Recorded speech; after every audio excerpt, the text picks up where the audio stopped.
राम राम मंडळी, पुन्हा एकदा छानशा आणि छोट्याशा ब्लॉगमध्ये तुमचं सर्वांचं खूप खूप स्वागत आहे। तर आज आपण अगदी परफेक्ट हॉटेल स्टाईलमध्ये राजमाची भाजी बघणार आहोत।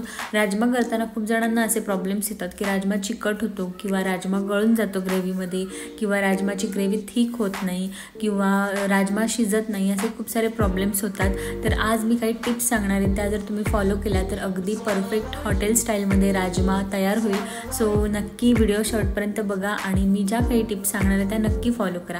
तर सगळ्यात आधी आपल्याला जो राजमा आहे तो मिनिमम 10 ते 12 तासासाठी भिजत ठेवायचा आहे। राजमा भिजत ठेवताना त्याच्यामध्ये 2 पट पाणी ठेवायचे। राजमा व्यवस्थित 10 ते 12 तास व्यवस्थित भिजल्यानंतर आपल्याला तो 2 ते 3 पाण्यामध्ये स्वच्छ धुवून घ्यायचा आहे आणि स्वच्छ धुवून झाल्यानंतर आपल्याला तो कुकरमध्ये उकडून घ्यायचा आहे। जेव्हा तुम्ही राजमा कुकरमध्ये टाकणार आहात तेव्हा त्याच्या फक्त एकच लेवलवरती पाणी होईल तेवढंच पाणी आपल्याला टाकायचं आहे, जास्त पाण्याचा वापर करायचा नाही आहे। जर जास्त क्वांटिटी असेल तर अजून पाणी तुम्ही वाढवू शकता।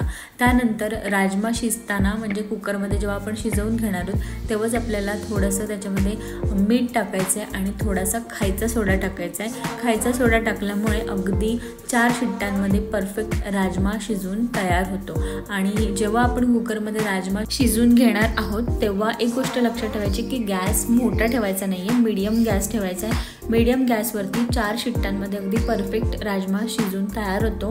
फक्त लक्षात ठेवायचं की उकडताना थोडासा खायचा सोडा आणि मीठ आपल्याला नक्की टाकायचं आहे। आता आपल्या राजमाची जी ग्रेव्ही आहे ती थिक होण्यासाठी एक वाटण लागणार आहे। तर ते वाटण 2 चमचे तेल छानपैकी गरम करून त्याच्यामध्ये थोडासा अद्रक आणि 7-8 मोठ्या लसणाच्या मीडियम आकाराच्या ज्या लसणाच्या पाकळ्या आहेत त्या टाकू शकता। मी इथे एकदम बारीक लसूण वापरते म्हणून थोडा एक्स्ट्रा घेतला आहे। त्यानंतर मीडियम आकाराचा टोमॅटो आणि मीडियम आकाराचा कांदा आपल्याला मोठा मोठा चिरून घ्यायचा आहे आणि तो तेलावरती आपल्याला 5 मिनिटासाठी परतून घ्यायचा आहे। पण परतताना लक्षात ठेवायचं की आपल्याला कांदा अजिबात ब्राऊन करायचा नाही आहे, त्याच्यामुळे राजमाची जी ग्रेव्ही आहे ती एकदम काळपट दिसते। तर त्यासाठी लक्षात ठेवा की कांदा आणि टोमॅटो फक्त आपल्याला 5 मिनिटासाठी तेलावरती परतून घ्यायचं आहे। तेलावरती व्यवस्थित परतून झाल्यानंतर आपल्याला त्याच्यामध्ये अर्धा कप पाणी टाकायचं आहे आणि पाण्यामध्ये आपल्याला 5 मिनिटासाठी छानपैकी उकडून घ्यायचं आहे कांदा आणि टोमॅटो। असं केल्यामुळे आपला जो राजमासाठी लागणारं जे वाटण आहे परफेक्ट तयार होतं आणि आपली ग्रेव्ही पण मस्त थिक होते। त्यानंतर आपल्याला एक मसाल्याची पेस्ट लागणार आहे।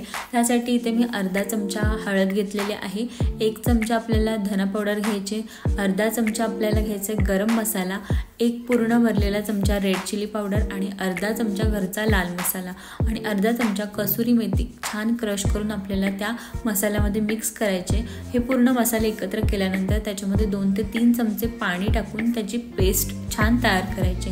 असं केल्यामुळे सुद्धा ग्रेव्ही थिक होते।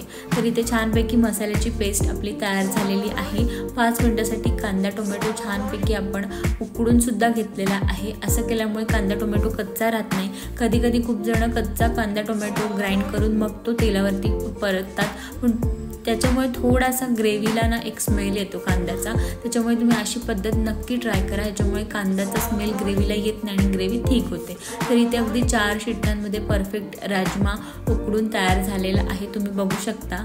तर अशा काही ज्या टिप्स आहेत त्या तुम्ही जर फॉलो केल्या ना तर राजमा अजिबात बिघडणार नाही। तर इथे राजमा व्यवस्थित आपला परफेक्ट शिजलेला आहे। आता आपण पुढची प्रोसेस करूया। 2 चमचे तेल घेतलेलं आहे। तेल छान गरम झाल्यानंतर त्याच्यामध्ये अर्धा चमचा जिरं, 1 मोठी वेलची, 1 तमालपत्र आणि 3 ते 4 काळी मिरी मी तेलामध्ये छानपैकी टाकून घेतलेल्या आहेत आणि त्या व्यवस्थित आपल्याला परतून बाकी इथे मी कोणतेही एक्स्ट्रा खडे मसाले वापरलेले नाही आहेत। त्यानंतर आपल्याला त्याच्यामध्ये पाव चमचा हिंग टाकायचं आहे आणि छान तेलामध्ये ते सगळं परतून घ्यायचं आहे। व्यवस्थित थोडंसं जिरं तडतडायला लागल्यानंतर आपल्याला आपण तयार केलेलं वाटण त्याच्यामध्ये टाकायचं आहे। वाटण आपल्याला व्यवस्थित तेल सुटेपर्यंत परफेक्ट शिजवून घ्यायचं आहे। अगदी 2 ते 3 मिनिटांमध्ये व्यवस्थित त्याला तेल सुटतं, कारण ऑलरेडी आपण कांदा टोमॅटो छान तेलावर परतलेला सुद्धा आहे आणि बॉईल सुद्धा करून घेतलेला आहे। तर इथे छानपैकी तेल सुटल्यानंतर मसाल्याची पेस्ट ह्याच्यामध्ये मिक्स करायची। मसाल्याची पेस्ट मिक्स केल्यानंतर पुन्हा आपल्याला कांदा टोमॅटोचं जे वाटण आहे आणि ही जी पेस्ट आहे ती एकजीव करून घ्यायची। मिक्स केल्यानंतर आपल्याला व्यवस्थित तेल सुटेपर्यंत छान ती शिजवून घ्यायची आणि चवीपुरतं मीठ टाकायचं। मीठ टाकताना एक गोष्ट लक्षात ठेवा की राजमा उकडताना सुद्धा आपण थोडंसं मीठ टाकलेलं आहे, तर त्या अंदाजानुसार तुम्ही मीठ टाकू शकता। इथे बघू शकता ग्रेव्हीचा कलर सुद्धा चेंज झाला आणि तेल सुद्धा सुटलंय, म्हणजे आपली जी ग्रेव्ही आहे ती परफेक्ट तयार झाली।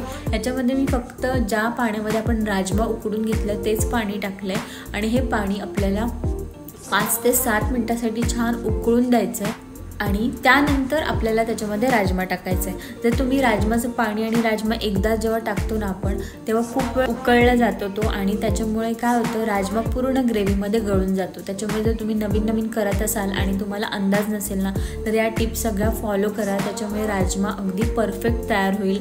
आणि जेवढं तुम्ही आधी उकळून घ्याल ग्रेव्ही जी काय आहे ती आणि त्यानंतर राजमा टाकाल तर राजमा परफेक्टच तयार होतो। जेव्हा गरम राजमा तुम्ही सर्व करता तेव्हा त्याच्या ग्रेव्हीची थिकनेस वेगळी असते आणि थोडा थंड झाल्यानंतर जेव्हा तुम्ही बघाल तेव्हा त्याची थिकनेस वेगळी असते। तर इथे गरम मी सर्व करते, तर इथे त्याची थिकनेस तुम्ही बघा आणि पुढे मी तुम्हाला दाखवते की थोडा थंड झाल्यानंतर आपण जेव्हा सर्व करतो तेव्हा त्याची थिकनेस वेगळी होते। त्याच्यामुळे कधीही राजमा जेव्हा कराल ना तेव्हा तुम्ही थोडा 10 मिनिटांसाठी रेस्ट करत ठेवा आणि जर थंड झाला तर पुन्हा एकदा तुम्ही गरम करून सर्व करा। तर इथे तुम्ही बघू शकता राजमा अगदी परफेक्ट हॉटेलमध्ये जसा मिळतो तसाच तयार झाला आहे आणि त्याची ग्रेव्ही आहे ती चिकटसुद्धा झालेली नाही आहे आणि राजमा गळलेला सुद्धा नाही आहे ग्रेव्हीमध्ये। तर अशा पद्धतीने तुम्ही सुद्धा नक्की राजमा ट्राय करा आणि आजची व्हिडिओ तुम्हाला कशी वाटली मला कमेंट करून नक्की सांगा। पुन्हा भेटूया, तोपर्यंत